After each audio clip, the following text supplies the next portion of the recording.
Pues a las puertas del Adviento el Señor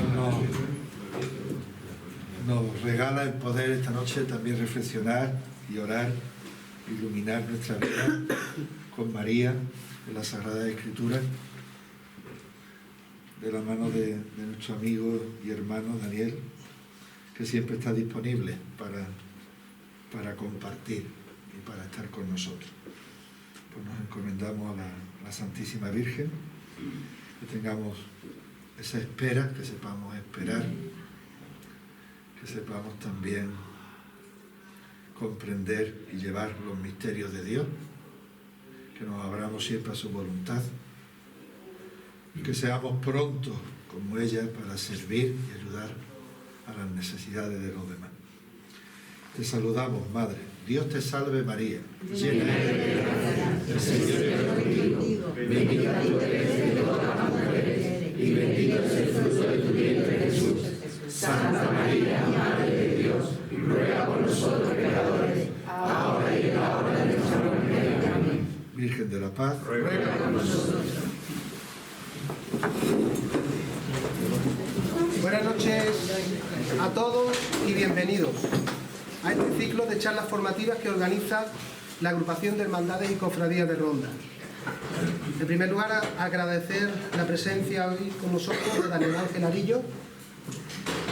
También agradecer la presencia de nuestro conciliario, don Francisco Sánchez Sánchez, los hermanos mayores presentes, muchas gracias, miembros de Junta de Gobierno, Asamblea y a todos los presentes.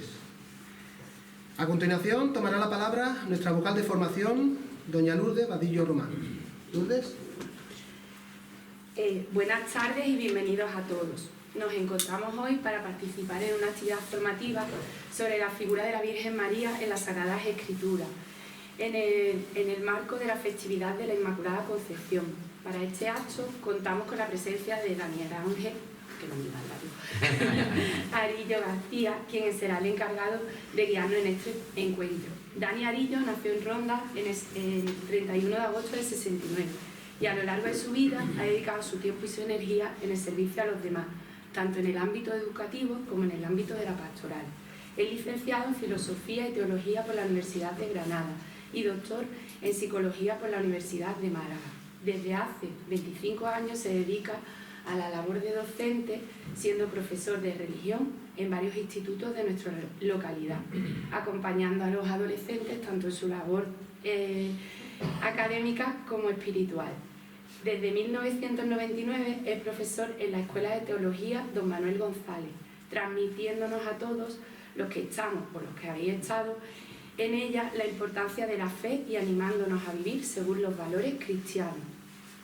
Además de su faceta educativa, hay que hablar también de su fuerte compromiso con los rondeños y con la Iglesia, ya que ha sido voluntario tanto en Cáritas, Manos Unidas, Vicente Ferrer, también ha sido catequista en varias parroquias como el Socorro, Padre Jesús y San Antonio de Padua, espero no haberme olvidado alguna.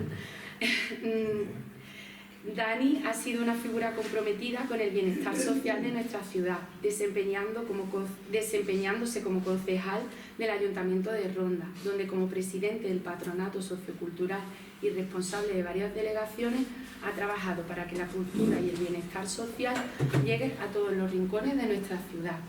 Sin embargo, más allá de su faceta profesional, lo que realmente define a Dani es su vida espiritual.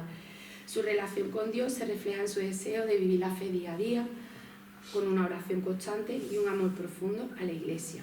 Además, si cito una frase de él, es un viajero que disfruta descubriendo cómo Dios se hace presente en cada rincón del mundo. Estamos muy agradecidos de tenerte aquí con nosotros hoy y esperamos que esta actividad nos inspire y nos haga profundizar en nuestra devoción hacia María. Dani, te damos la bienvenida y te agradecemos compartir tu tiempo y tu sabiduría con todos nosotros. Gracias.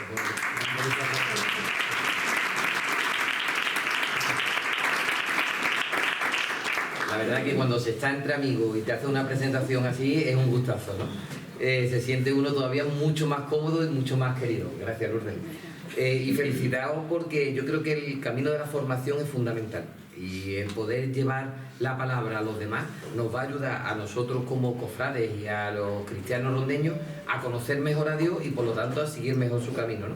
Así que yo creo que habéis cogido un buen camino para acercarnos. Y hoy vengo a hablaros de nuestro amor hacia nuestra madre, ¿no? Yo creo que no hay amor más puro que el amor a una madre y en este caso a nuestra madre espiritual María.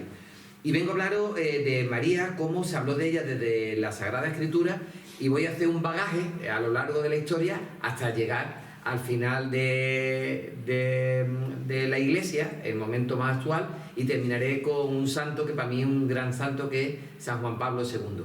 Así que cuando estéis escuchando San Juan Pablo II ya sabéis, podéis respirar, que es el final. La realidad es que de María podemos hablar no solamente de la imagen como madre, sino desde el inicio en el Antiguo Testamento con el libro del Génesis. Ya el Génesis hablaba, no directamente, no le ponía el nombre de María, pero hablaba de una mujer que le iba a enfrentar directamente una enemistad entre la serpiente y la mujer.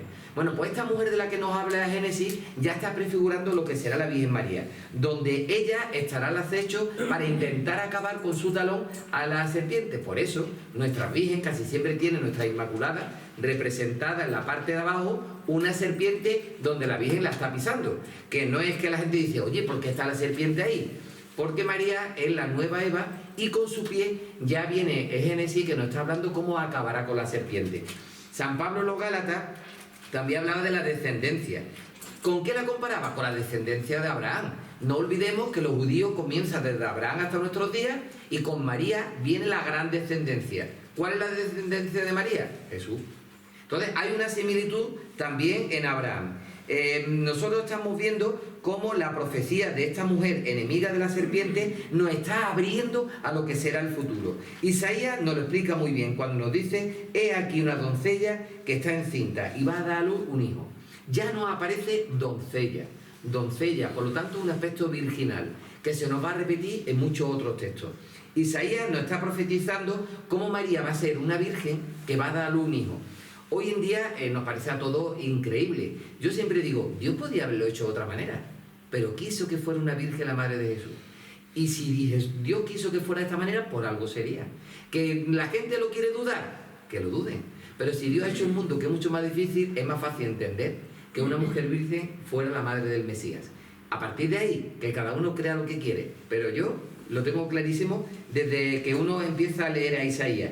Después de narrar las dudas también de que la gente hoy de la calle puede tener, vemos como esa misma duda la veremos después, la tuvo hasta San José, pero que pobrecito mío le tocó una papeleta un poquito complicada, como veremos.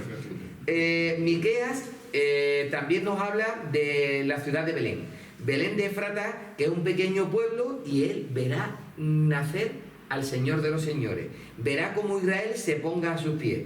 Es una frase en la que dice, Nuestra Señora nos la menciona de alguna manera: el Mesías ha de nacer de Belén. Y la gente decía, ¿pero por qué Belén? Si alguno vaya a Tierra Santa, descubriréis, hoy en día es más complicado llegar a Belén, porque tienes que pasar una frontera, ya que no está en territorio israelí, sino está en territorio palestino. Pero es un pueblo muy pequeñito, y Belén vive prácticamente de los visitantes, porque tiene poco más para lo que vivir. Y si eso es ahora, que sabemos nosotros que ahí nació Jesús, imaginemos que era antes. ¿Por qué Belén? Pues de alguna manera Dios quería enseñarnos cómo de una ciudad pequeña y pobre tenía que venir lo más grande del mundo, que es el nacimiento del Mesías. Y eso lo tenemos suficientemente claro cuando leemos a Jeremías. Jeremías habla de que María se encuentra de tal manera que nos viene para conseguir un hombre. De una mujer vendrá un hombre, el gran hombre, y en ella se plantará en su corazón a Cristo. Será una virgen que va a concebir el Mesías. Ya Jeremías empieza a hablarnos quién será el Mesías. Y dice por primera vez Miqueas, partiendo de Jeremías, la madre de Cristo, y se va a diferenciar de cualquier otra madre. Ya nos viene el primer nombre que le vamos a poner a María: Madre de Jesús, Madre de Cristo. El Antiguo Testamento se refiere directamente a María y está profetizando que en María se va a encarnar Jesús, que es una mujer virgen y que de ella va a nacer la salvación del mundo. Bueno, a partir de ahí es fácil poder entender cómo el Antiguo Testamento nombra a María muchísimas veces. ¿Qué nombre le ponemos nosotros a María? ¿Quién le pone un nombre a María? Decidme un nombre. Porque aquí hemos dicho dos o tres hace un momentito. Venga, ¿tú qué nombre le pones a María? Yo, Rocío. Efectivamente. ¿Tú qué nombre le pones a María? ¿Tú le pones? Pues el nombre de tu madre. María como madre. ¿Tú qué nombre le pones a María? ¿Qué nombre? ¿Qué nombre le pones? Porque yo sé Yo tú. Soledad. Ah, por eso mismo. Digo yo, si mi hermana no es capaz de ponerle a María la Soledad, ya nadie le pone nombre. Todos le ponemos nombre a María. ¿Y sabéis de dónde viene ponerle nombre? Esto no es algo nuevo. Esto ya viene en el Antiguo Testamento. Y es que María en el Antiguo Testamento se dice el arbusto que arde sin consumirse. Se refiere a María. Dicen, es un vientre de verbo encarnado, referida a María. Un jardín cerrado, una fuente sellada, el arca de la alianza. Y todo está hablando de la Virgen María. Y ahora para que nos digan que nosotros nos estamos inventando los nombres. Si ya en el Antiguo Testamento estaba diciéndonos que nuestra madre es una madre que iba a tener muchísimos nombres. Porque en su corazón entramos todos. Y por eso tiene tantos nombres, porque cada uno le llama de una forma. Y no hay nadie que se vaya a morir que no diga, ay mamaita, porque su madre es lo más grande que puede tener, como diré al final de la charla. Y hoy hablando de María, puedo decir que María tenía incluso una ascendencia davídica. Quiere decir que venía de la tribu de David. San Lucas narra de San José que se desplazó desde Nazaret a Belén y él hablaba del empadronamiento, hablaba de la necesidad que todo tenía a la hora de poder conocer a María. Bueno, pues esta María, que nos habla del verbo encarnado, nos está diciendo Lucas que María viene propiamente de la familia de David. Cuando se dice, leo literalmente, levantado en favor nuestro un cuerno de salvación en la casa de David su siervo. No está refiriéndose a José, y durante muchos años hemos creído que se refería a José. José no tuvo nada que ver. José es el padre adoptivo. Entonces, ¿de dónde viene la ascendencia davídica de Jesús? De su madre, de María. San Pablo dice, nacida de la descendencia de David según la carne, en Romanos 1:3. Luego, si María no hubiera sido descendiente de David, su hijo no habría sido concebido por el Espíritu Santo. Luego, la concepción davídica de Jesús viene por la madre y no por José, como en muchos momentos hemos querido entender. En el mes sexto fue enviado el ángel Gabriel a una virgen desposada con un varón de nombre José, de la casa de David. Esta última frase, de la casa de David, no se refiere a José, se refiere a la doncella virgen. ¿Y quién es la doncella virgen? Mientras no nos diga lo contrario, nuestra Madre María. Después sus padres. Sus padres sabemos que son Joaquín y Ana. Y sabemos que son Joaquín y Ana porque nos viene de la variante de Elí, Eliachín, que sustituye el nombre de Joaquín y nos viene de Yahvé, y por otro Elí o Elohim. Bueno, pues estos dos nombres nos vienen a decir que ya Joaquín y María eran dos personas mayores. Querían tener un hijo y dijeron, Dios mío, danos a alguien, danos algo, acogemos a lo que sea, porque ya la desesperación de unos padres mayores que no tienen hijos. Y de buena primera Ana se queda embarazada y tiene a una hija. Y Ana sabía que su niña era especial. Claro, tenía que ser así, porque una madre le dice a tu niña, mamá, estoy embarazada del Espíritu Santo, y del guantazo la mandar al rincón de la casa. Y sin embargo Ana confió lo que le estaba diciendo María, porque Ana sabía que el nacimiento de María era especial. María no era una niña normal, y Ana lo sabía desde el principio, y eso lo vais a ver en muchísimos momentos, donde la ciudad de María, aquí estamos viendo fotografías que a mí me parece muy curioso, porque la piscina probática sabemos que allí donde estuvo viviendo, esta es la piscina que está al lado de la casa, que justamente hay una iglesia, y este es el lugar donde la Virgen nació. ¿Y por qué se sabe? Porque tenemos una iglesia desde el siglo III allí, y están los escritos que hablaban de que la casa de Joaquín Santana estaba al lado de la piscina anterior. Y es que tenemos tantísimos escritos que hoy es difícil dudar, y cuando uno va a Tierra Santa descubre la realidad que está viendo, porque está escrito y más que escrito, y no por una persona, sino por bastante. Bueno, pues cuando hablamos de la ciudad de María y de los padres de María, decimos, algunos hablaban de que podía ser Séfori, la casa de Joaquín Santana, hasta que se terminó descubriendo que no, que estaba justamente en Jerusalén y muy cerquita del templo. ¿Por qué? Porque María tenía una relación especial con el templo. María era una mujer de las pocas que iba casi todos los días al templo. Hay quienes dicen, hoy voy a comentaros, a mí me gusta mucho, no sé si alguno habéis leído el Protoevangelio de Santiago, que no es un libro oficial, pero es muy interesante de leer, porque te habla de una imagen de María y del nacimiento de María que a mí me encanta.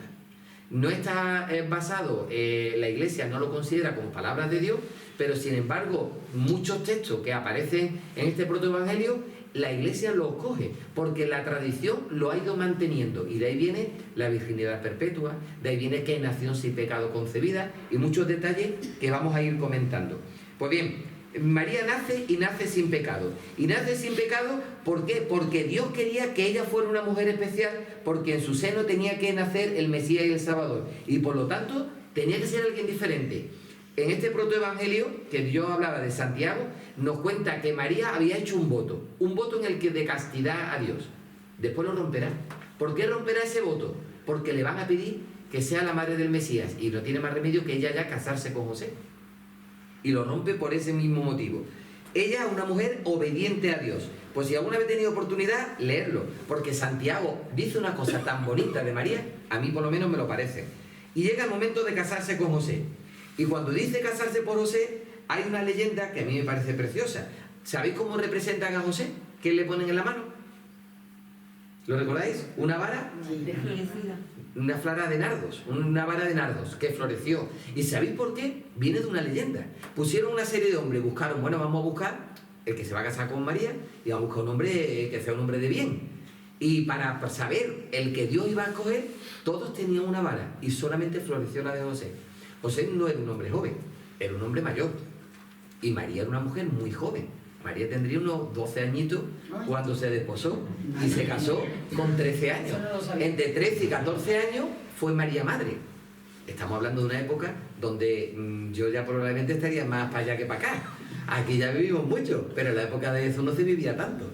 Y los 13 años, entre los 12 años y medio, ya era una mujer casadera. Y lo normal es que las niñas se casaran con esa edad. Bueno, pues llega el momento de José, y José resulta que le dan una vara y florecen unos nardos. Él fue el hombre escogido. Y ya fue un hombre escogido por parte de Dios. Ya Dios sabía que él iba a ser el esposo de María. Por eso llegaría a casarse con ella y llegarían a vivir, que esas son las imágenes del lugar donde María recibió la visita del arcángel San Gabriel, y donde María vivió con José, que es justamente de aquí, donde veis la Sagrada Familia, resto de la casa de ellos dos. Bueno, pues cuando se encontraba, como digo, con estos 14 años, le presentan a José y le dice que él va a ser su marido. Y ella accede. ¿Por qué accede? Porque ella en todo momento sabía que ella estaba para entregarse a Dios, lo que Dios le pidiera. Pero ella es virgen. Cuando se le aparece el ángel, a ella le parece algo totalmente extraño. Porque, ¿cómo va a ser posible si no conoce a ningún hombre? Pero él dice, sí, el ángel me lo está diciendo, él sabrá más que yo. Y más una niñita de 12 años y medio. Bueno, pues María accede, y accede como obediente que es. Y en esa obediencia, el arcángel San Gabriel le dice, pues tú eres llena de gloria. Le suelta una pila de piropos, y claro, con tantos piropos María estaba ya allí con la boquita abierta. ¿Cómo va a decir que no? Y la estaban tratando estupendamente. En esa escena vemos ya una escena preciosa. Es la antítesis. María es la mujer dispuesta a obedecer a Dios. Es la hija de Sión. ¿Y por qué la comparan? ¿O con qué la podemos comparar? ¿Cuál fue la primera mujer? La primera mujer. ¿Y dónde vino el pecado? ¿Y sabéis por qué pecó Eva y no Adán, no? Porque Eva es más inteligente que Adán. ¿El demonio quién fue a preguntarle? A Eva. Porque si le pregunta a Adán, ¿quiere comer esta manzana? Y dice, bueno, si me la da. Dice, no, levántate y la coge. Dice, entonces mañana. Pero se lo preguntó a Eva porque las mujeres son más curiosas. Y la necesidad de saber es más femenina que masculina. Y esa necesidad de saber hizo que comiera la manzana. El demonio sabía que intentar. Pues si por la primera mujer vino el pecado, con esta mujer vendrá la salvación y la gloria. Porque aquí vemos la figura de María enfrentada a Eva. En la casa vemos a María viviendo, y el arcángel le suelta un cotilleo. Para que veáis vosotros que los cotilleos funcionan desde entonces. No solamente fue a decirle un mensaje que sería la madre del Mesías. Y dice, mire, te voy a contar un cotilleo, que tu prima está preñada. Y dice, mi prima, ¿sabes? Con lo mayor que es. Dice, digo, ya está de varios meses. Y dice, pues ya que me voy yo a verla. O sea que el mensaje vino completo. No solamente era ella, era para contarle cuestiones de la familia. ¿Y qué hizo María? Se quitó del medio y va corriendo a ver a su prima Isabel, a una prima a la que quería. Bueno, cuando se encuentra con la prima Isabel, el encuentro fue increíble. ¿Por qué fue increíble? Porque nos cuenta cómo saltaron los dos niños que estaban dentro de cada una de ellas. El encuentro tuvo que ser tan exagerado que Isabel lo primero que hizo fue agacharse y casi arrodillarse delante de María. cosa poco probable en la época judía, porque lo normal es que las personas mayores recibieran el agasajo de las personas más jóvenes, y sin embargo todos los relatos te cuentan cómo Isabel se agachó, porque tenía la necesidad no de agacharse ante María, sino ante su seno, ante lo que María llevaba en su interior, porque Isabel fue la primera en reconocer y decirle: tú eres la madre de Cristo, eres la madre del Mesías. En esta visita que estáis viendo en el camino de María hacia el encuentro, es un encuentro increíble. Nos encontramos aquí, la casa de Isabel, y le dice: tú eres la madre de Dios. Qué nombre más bonito, pero que algo más increíble, que una niña de 13 años sea la madre de Dios. ¿Por qué tiene que ser la madre de Dios? Porque Dios así lo quiso, y lo puso de tal manera que nosotros nos encontramos a Isabel diciendo el gran encuentro. Y quiero resaltar una idea.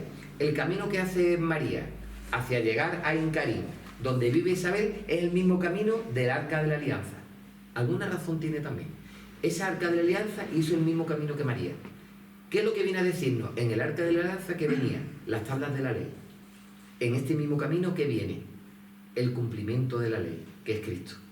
Viene otra nueva semejanza, la subida hacia Jerusalén, los gritos de alegría del pueblo. Bueno, pues todo está representado en el Magnificat, cuya adaptación a María es un canto de alabanza, es un canto hacia los pobres de Yahvé, es el cumplimiento de la promesa a Israel. Y aquí llega el momento de María, María, Madre de Dios. María, que va a ser la madre. Ojo, que es verdad, que está embarazada. Y una niña de 13 años, decirle ahora, cuando vuelva al que es su novio: mira, que esto que tengo aquí es del Espíritu Santo, y el novio la tiene que creer. Oye, yo qué sé, a mí me dicen que yo tengo que enfrentarme a mis padres, que tengo que enfrentarme a mi novio, y me tengo que enfrentar a la sociedad, y yo salgo por patas. Y sin embargo ella allí estuvo, dando el testimonio, porque tenía el convencimiento de que Dios no la iba a abandonar. Cualquier otro habíamos salido huyendo, ella no. Ella se queda, ella reconoce el embarazo, ella llega hasta José y le dice: mira, que lo que tengo es nuestro. Y José, de momento, duda, como cualquiera de nosotros. Y digo yo, Dios podía haberle puesto el ángel igual que a María, que lo viera, y no que le habló en sueño. También Dios se las trae, ¿eh? Porque a mí me habla en sueño y diría: esto es una pesadilla, me lo estoy inventando. Hombre, ya puesto, ya que lo está tocando, chiquillo, pónselo fácil. Como las cosas de Dios no son fáciles. Dios se lo quiso poner en un sueño. Pero José, que era un hombre creyente, y era un hombre que sabía que se estaba casando con María, que era una mujer especial, en todo momento supo el papel que tenía que jugar, y accedió. Se casa con ella, y ahora llega el momento de tenemos que irnos a Belén. ¿Y por qué Belén de Judá? Primero, porque está el texto del Antiguo Testamento: Belén de Judá verá nacer al Mesías. En segundo lugar, porque él tenía que apuntarse, y tenía que llevar a la mujer, que ya era mayor de 13 años, y por lo tanto estaba obligado a llevársela y a apuntarla, que los romanos o la apuntaban o la apuntaban. No era fácil. Y una mujer a punto de dar luz, meterse en un viaje, que no son las carreteritas nuestras de ahora. Bueno, las nuestras de Ronda sí. Son más o menos parecidas, pero no son como la autovía que tiene el resto de Andalucía. Las nuestras sí. Son nuestros caminitos de piedra y de cabra, que tú para moverte te lo tienes que pensar 2 veces, ¿verdad, Francisco? Que cuando tienes que amargar se nota. Bueno, pues ella fue hasta Belén, y sabiendo que en cualquier momento podía dar luz, pero es que lo que le esperaba en Belén era magnífico. No le esperaba ninguna casa, no le esperaba ningún hospital. Lo que le esperaba una demostración de pobreza. Y tenía que ser un lugar donde había animales. ¿Por qué? Porque después tenían que adorar a los pastores. Y tenía que ser un lugar sencillo. Jesús nació de noche. Ojo, siento decirlo, no nació el 25 de diciembre, ¿eh? Para que lo sepáis. Nació en primavera. Y por eso estaban los pastores durmiendo al raso. Si hubiera sido en Navidad, ahí no duerme al raso nadie, porque estarían todos congeladitos. ¿Por qué lo ponemos el 25 de diciembre? Porque nosotros celebramos el nacimiento del Dios Sol. ¿Y quién es el Sol en la vida del cristiano? Cristo. Entonces se unió una fiesta pagana a una fiesta cristiana. Y como era el solsticio de invierno, y a los 3 días era la luna llena, el 24 por la noche, ahí nació Cristo. Pero no nació realmente ahí. Lo celebramos ese día. Bueno, pues llega a Belén en primavera. En invierno nadie se hubiera metido en un viaje, nadie estaba loco. Por eso ella aguantó, si no se hubieran ido antes. Pero una embarazada en invierno, meterse con la nieve, nadie. Pues llegó la primavera y llega allí. y llega a Belén. Y a mí me encanta esta imagen de Belén, porque la forma de entrar en una iglesia, una puerta tan pequeña e increíble, es o te agachas o no entras. ¿Y por qué te tienes que agachar? Porque es el sentido de hacerte pequeño. Es el sentido de Cristo, la pobreza. Él, siendo Dios, nació de la forma más pequeña, nació como hombre, porque Él quería ser un Dios con nosotros. Lo tenemos en el evangelista Lucas, y dice el evangelista, hablando de la Virgen, Él vendrá como pobre, y de pobre nacerá. María va a ocupar un lugar increíble. Tendrá que Belén durante el reinado de Herodes el Grande. La infancia de Jesús ya no será en Belén, ya llegará a Nazaret. Pero Belén juega un papel crucial. Y aquí tienes el lugar del nacimiento, que quiero ponerlo también de una forma también más grandecita para que lo disfrutemos. Porque realmente aquí fue donde se creó, no la magia, sino se creó la acción del Espíritu Santo. Y sabemos que María no lo pasó mal, cuando parió. ¿Por qué? Porque dicen los villancicos que nada más paré, lo primero que hizo fue poner los pañales al niño. Y lo dicen los evangelios. Y una madre recién parida, lo menos ganas que tiene es de con el niño poner unos pañales. ¿O creéis que sí? La que habéis parido, decidme vosotros si sois capaces de recién parir a ponerle al niño. Pues no. Y cuando lo hizo el evangelio, ¿por qué? Porque el nacimiento de Jesús tuvo que ser algo especial. María no sufrió mucho. Tampoco fue un hipo y salió. ¿El cómo? No lo sabemos. Eso lo sabe José, que estaba allí con ella, y los animalitos que le estaban dando el calor. Pero sí fue un nacimiento especial, porque sabemos que no hubo sufrimiento. Basileo de Cesarea dice que los que quieren a Cristo no pueden admitir, tienen que admitir que María es la Madre de Dios, y no pueden dejar de pensar que ella es virgen. Desde el siglo IV hasta nuestros días se ha repetido constantemente, y es que María, todo el mundo sabía que era virgen. ¿Qué ocurre con vuestra casa? ¿Tenéis alguna cosa antigua que sea de algún antepasado vuestro? ¿Tenéis alguna corcha de alguna abuela, alguna bisabuela, algún mueble? ¿Tenéis algo? ¿Y por qué sabéis que es de vuestra bisabuela? Porque lo han dicho, ¿no? Sí, sí. ¿Y os han mentido? Yo creo que no. ¿Verdad? Confiamos que nos han ido diciendo a lo largo del tiempo que nos habrán comprado el zoco, ¿no? Bueno, que nos la han ido transmitiendo y sabemos que es verdad porque nos la ha transmitido la familia y siempre se ha guardado de forma especial. Bueno, pues sobre María, la Iglesia desde el origen siempre ha guardado un cariño especial. Y esto nos demuestra que no tenían duda ninguna. No necesitaban escribirlo, se escribió a posteriori la Iglesia. Pero al principio no necesitaban escribirlo porque lo iban transmitiendo oralmente. Lo tenían todos clarísimo. No hacía falta. La Iglesia, ¿por qué lo pone después? Porque han pasado 300 años y los 300 años ya nos encontramos con que la verdad se distorsiona. Y hay que ponerlo por escrito para evitar, porque ya no existe mi abuelo me contó que conoció a Jesús. Mi abuelo me contó que su abuelo le contó que conoció a Jesús. Ya no existe la referencia familiar. De ahí que la Iglesia decide sentarse y ponerlo por escrito. Bueno, pues nos encontramos María. María es una mujer de luz. Una mujer que va a dar luz. No solamente tiene luz propia, sino que ella va a dar la luz del mundo. Por eso hablaba yo del 25 de diciembre, Navidad. El nacimiento del Dios Sol y para nosotros la luz del día y la luz de nuestra vida. Bueno, pues va a dar luz. Lo envolvió en pañal y lo acostó en un pesebre. Señal, como digo, de que no sufrió. La acción de envolver a Jesús al niño es un signo también que nos habla de la fragilidad de Jesús. Jesús siendo Dios, ¿por qué quiso nacer como niño? Yo me lo he preguntado siempre. Porque él hubiera venido en una nube, imaginaros, soltando rayos, como los dibujitos que veíamos cuando éramos chicos, el Mazinger Z, tú ves soltando rayos y dirías, esto tiene poder. Pero es que el poder de Jesús no quería demostrarlo con su fuerza. Quería demostrarlo con su sencillez. Y por eso nació como un niño. Porque no hay nada más frágil que un niño. Tú ves un caballo recién nacer, ¿y qué hace nada más nacer? Ponerse en pie y ponerse a mamar. Un niño o le da, o el niño se muere por sí solo. Bueno, pues aquí hay una demostración. ¿Y qué hicieron los pastores? Fueron y acudieron y se encontraron a José con Jesús y el niño en el pesebre. Los pastores alucinaron y María tenía una cara, yo me imagino, esa cara de satisfacción, esa niña tan bonita, con esa cara y esa sonrisa de una recién parida que no ha sufrido. Esto tiene que ser un gustazo. Bueno, pues a los pocos días toca llevar niños al templo, porque los judíos, vosotros sabéis que circuncidan a todos los varones. La diferencia de nuestro bautismo es con agua. Ellos a los 8 días, el niño es presentado al templo y le cortan la parte del prepucio, que es lo que demuestra que ese niño es judío. A las niñas no le hacen nada. Solamente es el niño. Lo presentan en el templo y en la presentación del templo nos encontramos algo increíble. ¿Por qué? Porque en esa presentación hay alguien allí que no es un mero espectador. Está Simeón. Simeón estaba a punto de morirse y él le decía: Dios mío, que no me quiero morir sin ver al Mesías. Y cuando tiene el niño en brazos, Simeón empieza a soltar alaridos diciendo: por fin, ya me puedo morir tranquilo. Es otro gesto en donde Simeón nos demuestra que lo que tiene en sus brazos es la gloria del pueblo de Israel. Él se siente iluminado y lo tiene que transmitir y lo dice con un grito y nos recuerda a Lucas. Nos habla: bienaventurada la madre que acaba de dar a luz a su hijo. Y Simeón dice: está aquí y está aquí para salvar al pueblo de Israel. Con él ya me siento tranquilo. Simeón amplía la revelación del ángel. En este momento nos dice una profecía y le dice que Jesús no morirá tranquilo. La madre, me imagino yo, en ese momento el corazón se le tuvo que romper, ¿no? Porque Simeón estaba muy contento, pero lo que le soltó fue una bomba. Tu niño va a sufrir. ¿Qué madre quiere que su hijo sufra? Cualquier otra madre diría: lo llevo para que no sufra. Pero María sabía que era necesario, porque ese sufrimiento abriría las puertas del cielo. Después vendrá la visita de los Reyes Magos. Yo siento a los que estáis montando el Belén, no lo quiero fastidiar, pero los Reyes Magos no fueron en la época de que Jesús nació, tardaron en llegar un tiempecito.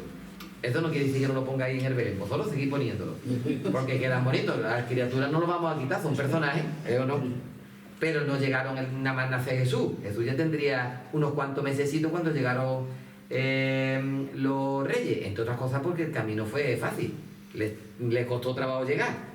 Entonces vosotros lo ponéis a sabiendas de que si lo ponéis más alejado no pasa nada. No ponerlo muy cerquita porque tardaron en llegar. Nosotros con los tiempos litúrgicos lo celebramos el día 6, pero no, ¿verdad?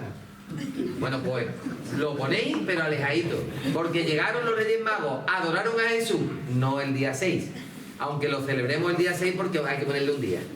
Bueno, pues sabiendo esto, Mateo nos habla de que llevaron oro, incienso y mirra y tardaron en llegar porque el niño ya estaba crecido. No hablaba, tampoco que el niño fuera todavía grande, no hablaba, pero allí se encontraron con él, y cuando se encontraron con él, que fueron a su domicilio, lo adoraron. Y los reyes tenían miedo. ¿Por qué tenían miedo? Porque sabía lo que venía detrás, sabía que Herodes estaba pendiente de qué hacían estos tres con un regalo a llevárselo a un niño. ¿Y qué mandó Herodes? Matar a todos los niños inocentes. ¿Y qué recibió José? Eso tuvo que ser muy duro. Saber tú que te dice un ángel: sal huyendo esta noche a las 2 de la mañana, coge a tu mujer y a tu niño y vete a Egipto. Fácil no tuvo que ser. Y más, ya vislumbrando y decir: este es el inicio que nos espera con este niño que hemos traído. Pues felices y contentos se van a Egipto.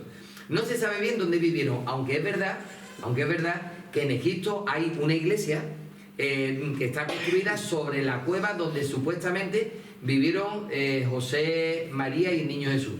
A mí me da igual que sean 10 metros más acá, 10 metros más allá. Lo cierto es verdad es que sí vivieron en Egipto. Tuvieron que huir. La huida de Egipto fue de noche y porque no hubo más remedio. Apenas existe el documento histórico que nos diga dónde, pero sí Mateo nos dice que tuvo que salir, tuvieron que huir y que fue de noche. Levantándose, tomó al niño y a la madre y partió de la tierra de Israel. No tenía más remedio que huir. Bueno, eso duró una serie de meses. A los pocos meses, cuando la cosa se normalizó, ellos querían volver. ¿Y la Sagrada Familia dónde va? Primero va a Nazaret. Y es Nazaret donde ellos quieren vivir, justamente aquí. ¿Por qué? Porque necesitan retomar sus orígenes, necesitan volver a vivir. Y es allí donde Jesús va a vivir de forma normal. Y una forma normal, ¿qué quiere decir? Como un niño normal, como algunos de nosotros, como los que somos normalitos. Tampoco vamos a decir todos tontos, pero casi todos, ¿no? Jesús vive normal. Y eso nos cuesta trabajo entenderlo. Él estudió, él trabajó, y todo el mundo nos queremos verlo como un niño que toca a un perrito que le acaba de atropellar un caballo y lo resucita. No. Solamente hay un acontecimiento extraordinario a los 12 años.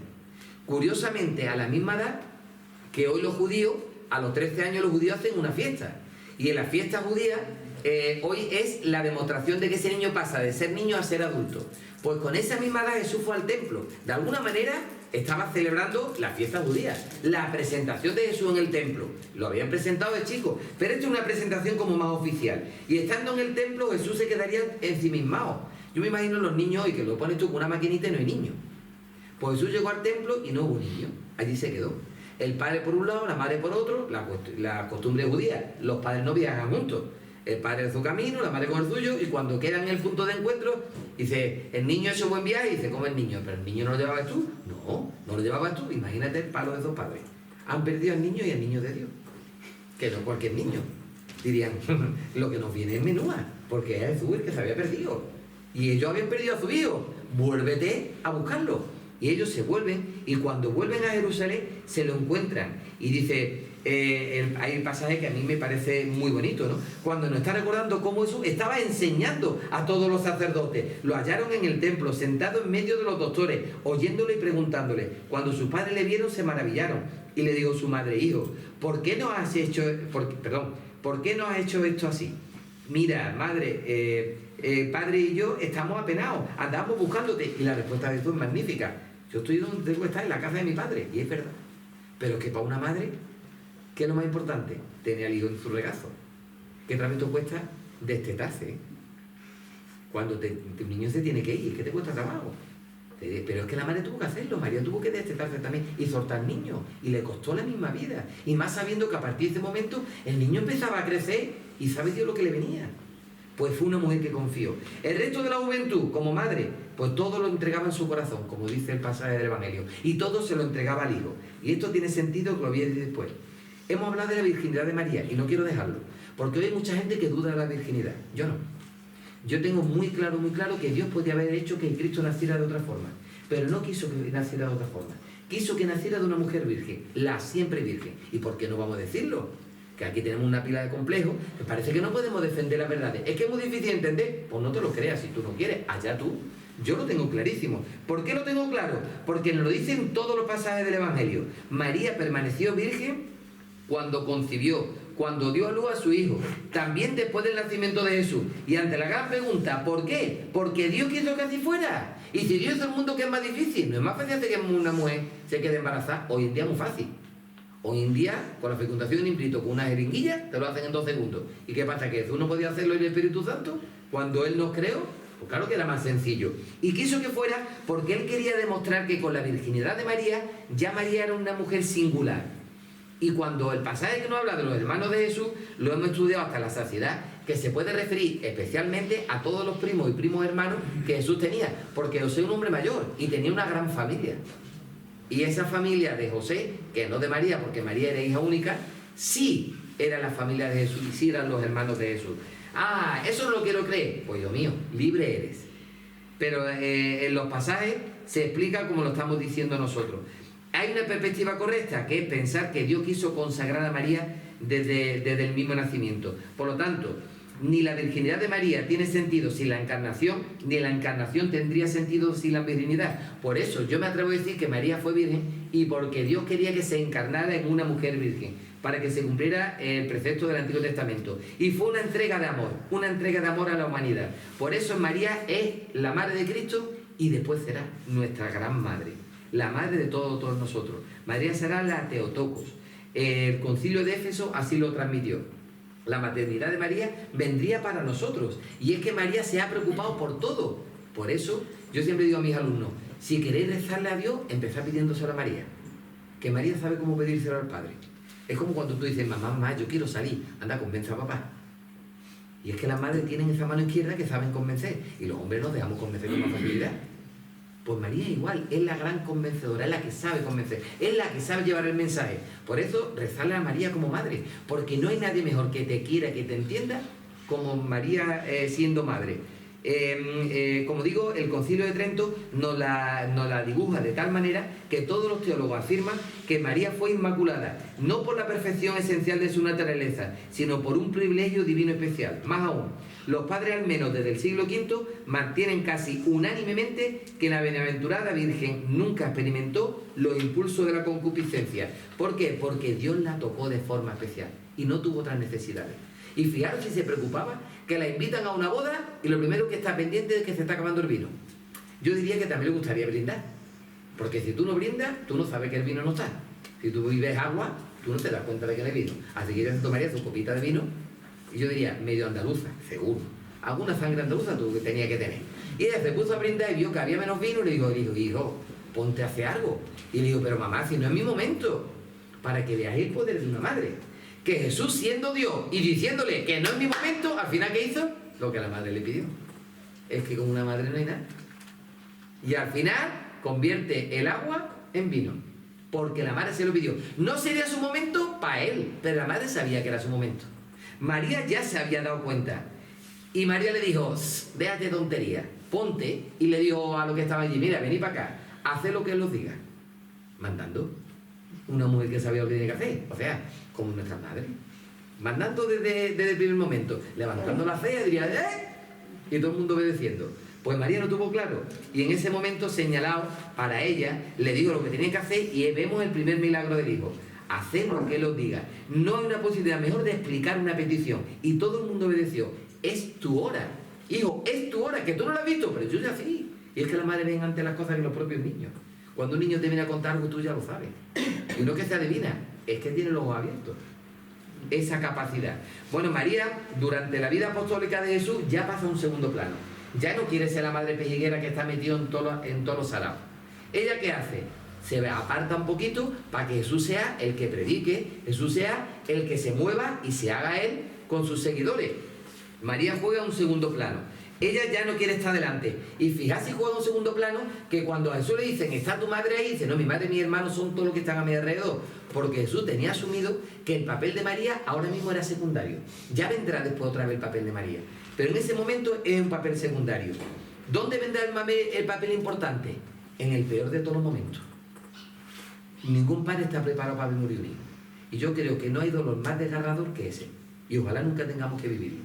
María lo tuvo que vivir. Y María se preparó durante toda una vida para este momento, para el momento de la pasión. Y yo me imagino que ese momento tuvo que ser brutal.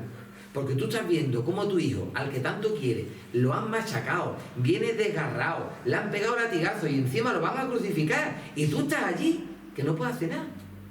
También digo una cosa. Cuando los fenómenos naturales que te cuentan los evangelios, que empiezan, que si las nubes, que si hubo una especie de terremoto, yo creo que eso acongojaría de alguna manera a los militares que estaban allí, que ninguno se atrevió a mover a María. Porque dejaron allí a María, a Juan y a María Magdalena. No las movieron, las dejaron allí abajo. ¿Por qué no las movieron? Porque esa mujer no se hubiera movido, viendo a su hijo allí delante. Aquello era más pesado que una piedra. Pero estaba desgarrada. Estaba que no podía más. Cuentan que ya se había desmayado un momentito antes. A mí me gusta contar este pasaje, porque para algunos es desconocido. Cuando Jesús va camino del Gólgota, dicen que hay un momento determinado donde se encuentra con su madre y allí le llaman el spasmus virginis, que es el desmayo de la Virgen. Y es que María en ese momento se le vino un mundo encima, porque María era madre. Sería la madre de Dios, pero en ese momento era mujer.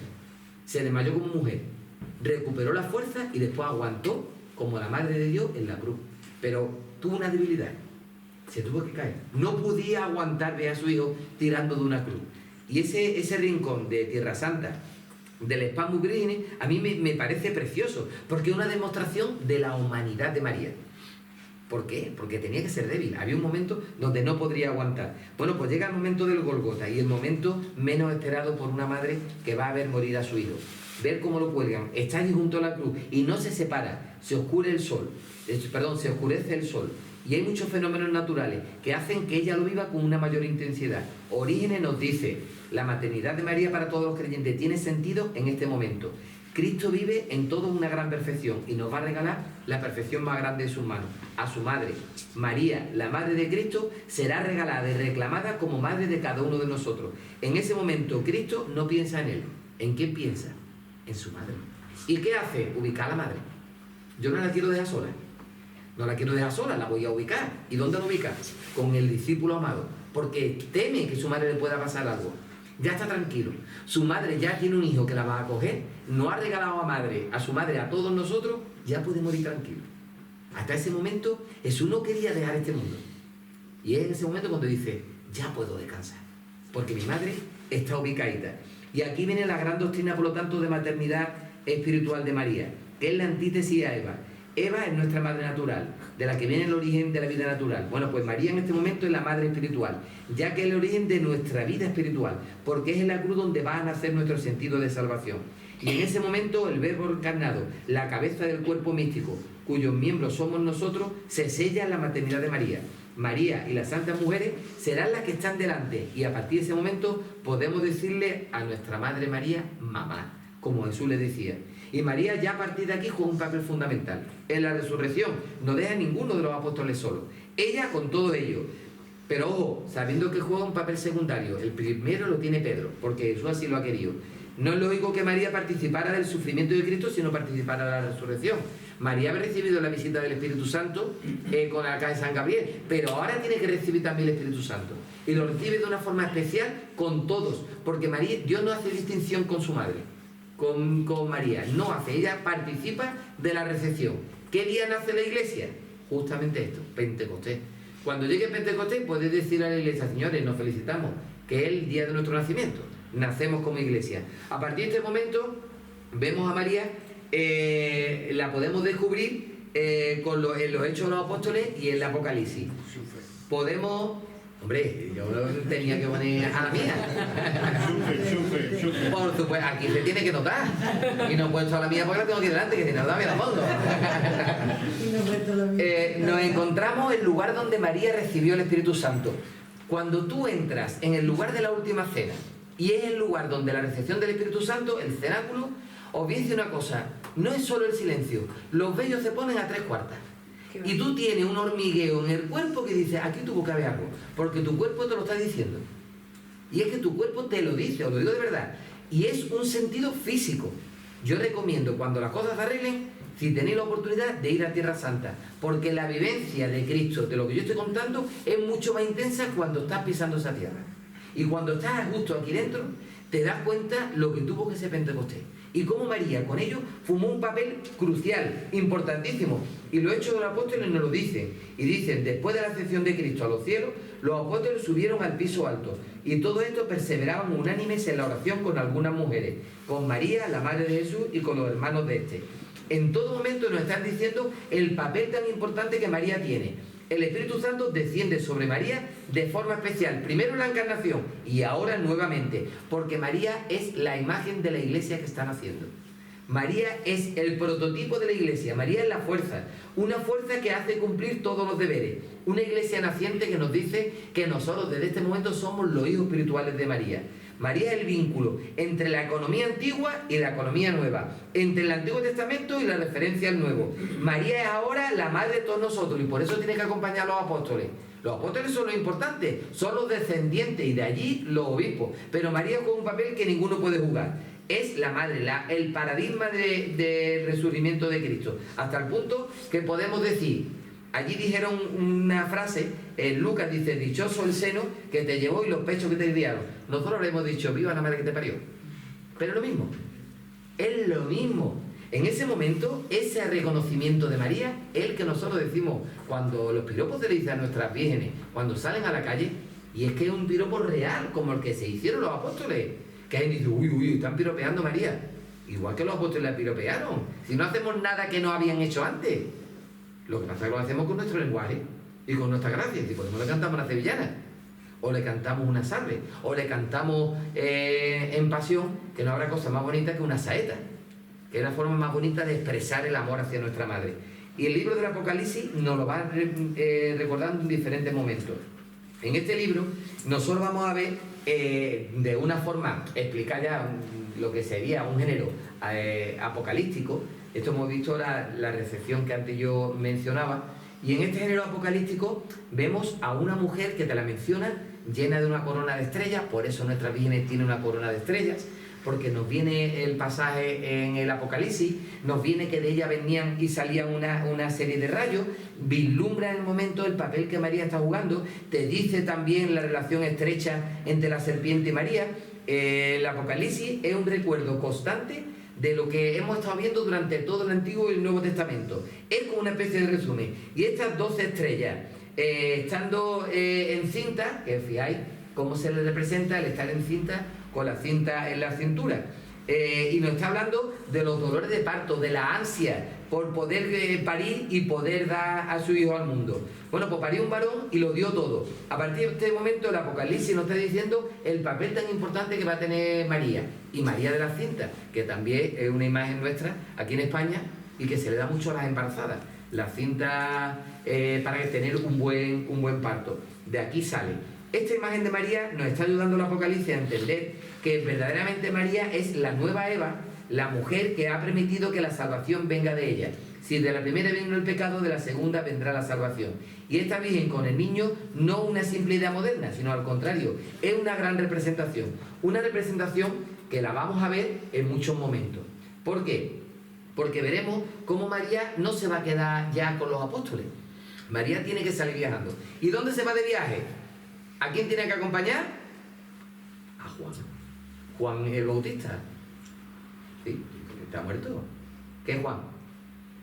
Ajá. ¿Y por qué Juan el Evangelista? Para nosotros. ¿En ese momento era el evangelista? En ese momento era el discípulo amado. ¿Por qué? Porque era el más joven. ¿Y por qué eso se lo dio Juan? Porque era el que se atrevía, por la edad. Si hubiera tenido más edad, habría salido huyendo como el resto de los apóstoles. Cagadito de miedo. ¿Por qué se quedó allí? Por la juventud. Lo han demostrado también los jóvenes ahora en Valencia. Como son más guerrilleros que el resto. Y lo han demostrado. No teniendo miedo. Pues Juan, el evangelista, no tuvo miedo. Y se quedó con la madre. Y se la llevó. ¿Dónde se la llevó? A Éfeso. Y aquí tenéis una imagen donde está enterrado Juan el evangelista. Allí estuvo el Papa Juan Pablo II. Y esto es una imagen de Éfeso, que es la ciudad más grande que está muy cerca de esta iglesia. Pues bien, cuando estuvo allí se llevó a vivir a la Virgen María. Y voy a contar una historia que no sé si conocéis, pero yo me gusta contarla, y es una monja, Catherine Emmerich. Catherine Emmerich es una monja que soñaba que la Virgen María le invitaba a tomar té en su casa. ¿A tomar un té? A tomar un té. Tomar un té. A tomar un té en su casa. Y ella decía, oye, que me invita a tomar su casa, y se lo contó en la confesión a un sacerdote. Y el sacerdote tenía buenos amigos, se lo contó, oye, le pareció a todo el mundo curioso. Dice, ¿por qué no describe lo que ve? Bueno, pues esta monja de clausura, que no había viajado nunca, cuenta todo lo que está viendo.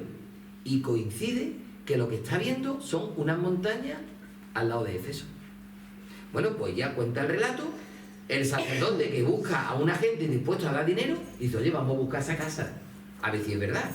Bueno, pues llegan a un punto desde el cual se ve las montañas que dibujaba la monja y se encuentran unos restos arqueológicos de una casa del siglo I. ¿Verdad o ficción? No lo sabemos. Pero las casualidades son tremendas. Y coincide estos restos arqueológicos con esta forma de vivienda que se ha construido justo encima de los restos arqueológicos. Y hoy se conoce como la Casa de la Virgen.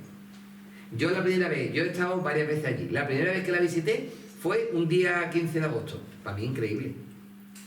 Increíble. Tuve una suerte brutal. El significado que para mí tenía la dormición de la Virgen estando allí, tremendo.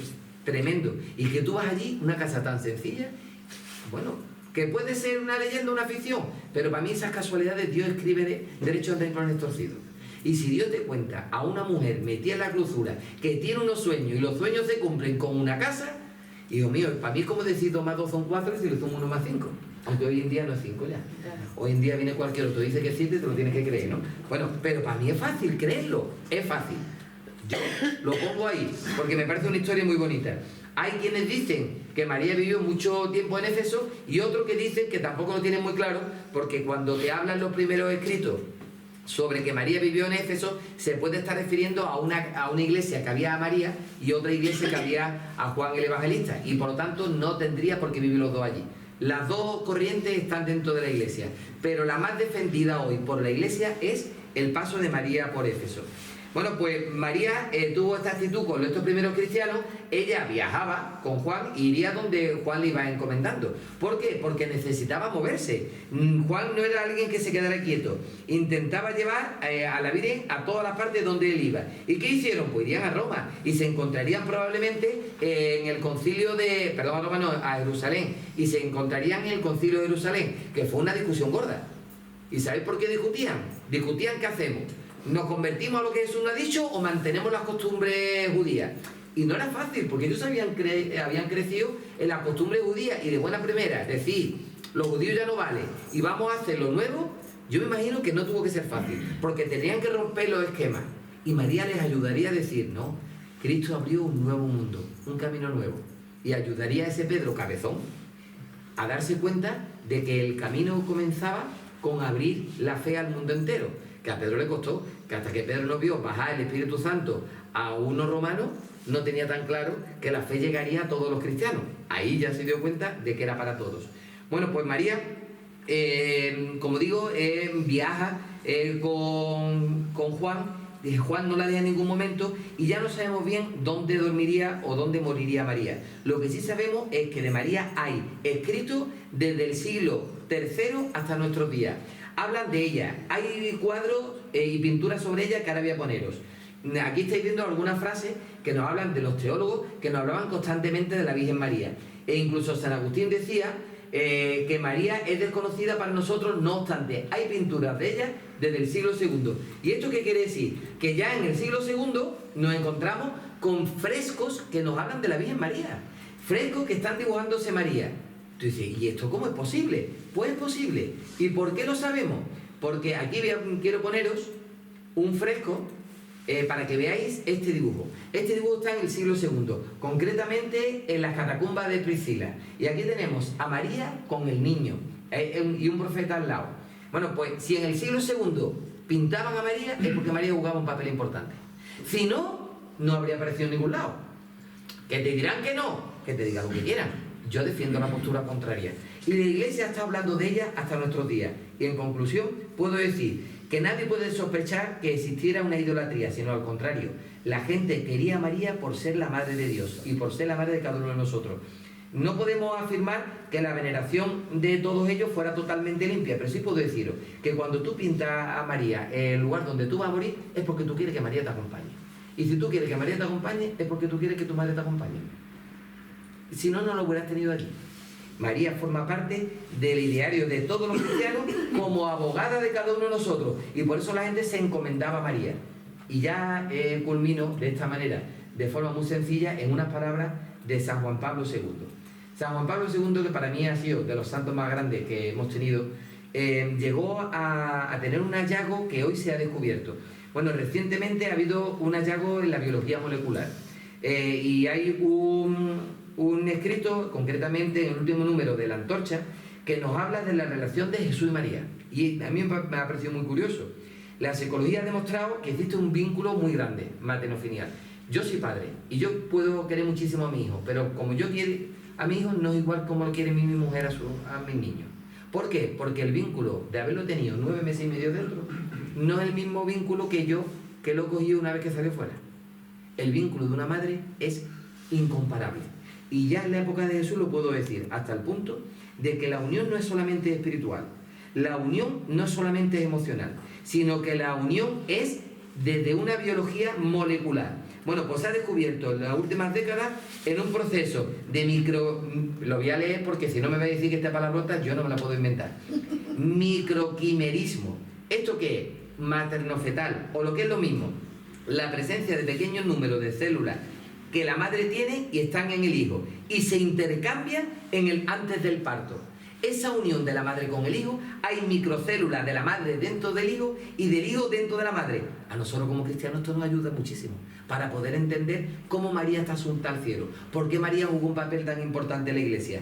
Dicho de otro modo, en los meses de la gestación, el bebé y su madre se traspasan mutuamente una serie de células a través de la placenta, que pasan a integrarse en los cuerpos de cada uno, a pesar de ser genéticamente distintos, que lejos de eliminarse como la mayoría de los procesos fisiológicos, se mantienen en el organismo a lo largo de toda la vida. O lo que esto significa, que más allá de lo emocional, existe algo del hijo dentro de la madre y algo de la madre dentro del hijo. Y yo me atrevo a decir que lo que existe de Jesús en María le ayudó a ser María quien es. Y María fue conseguida y fue subida al cielo en cuerpo y en alma. ¿Por qué? Porque estaba disfrutando ya de la resurrección del hijo.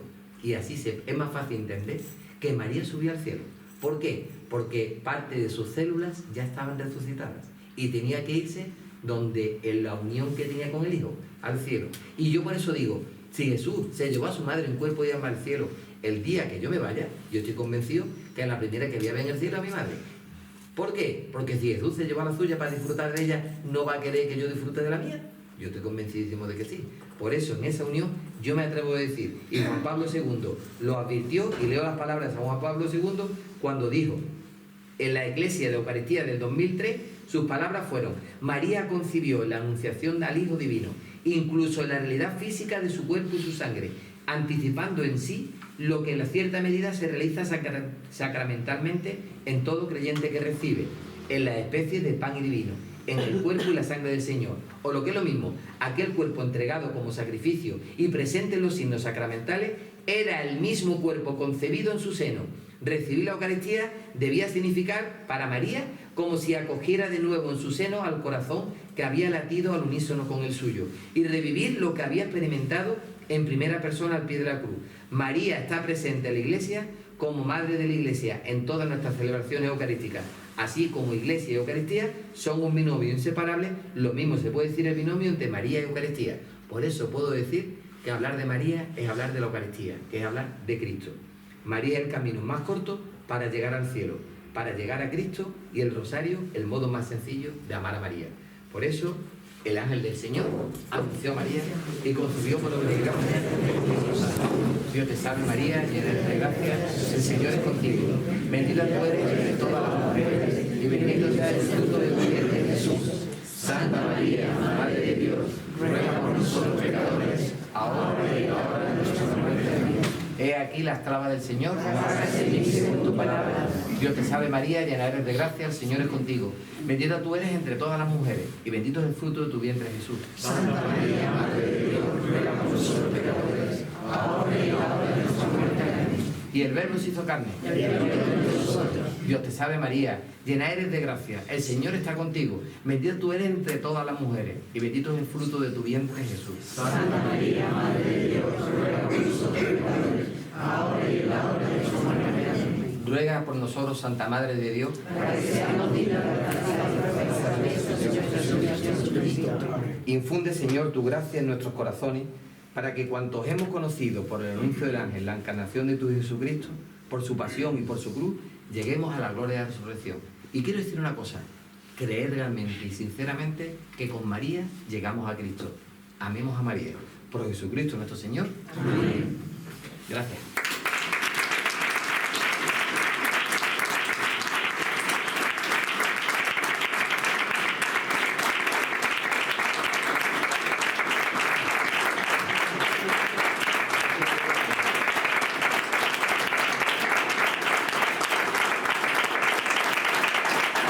No engañar, ¿eh? Os dije una hora, no engañar.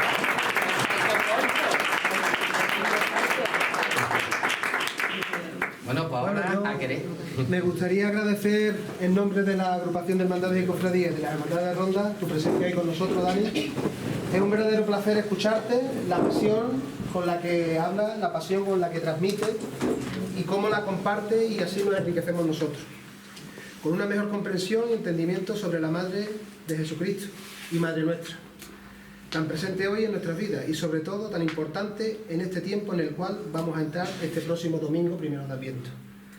De nuevo, muchas gracias, y de parte de la agrupación de hermandades y cofradías te queremos hacer un presente para que lo tengas de recuerdo de este día, ¿de acuerdo? No era necesario porque con vuestra presencia para mí ya está uno regalado. Echaros de ahí. Ya quedamos a abrirlo, ¿no?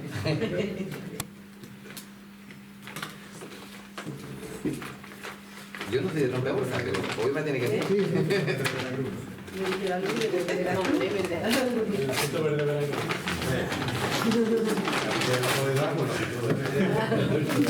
yo creo que viene Oh, qué bonito, precioso.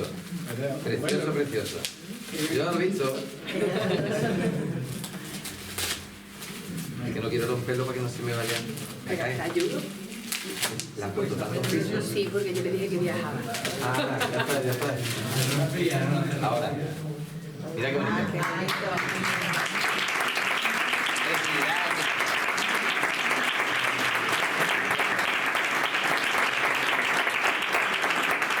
Bueno, pues ya solamente me queda decir que feliz año litúrgico nuevo.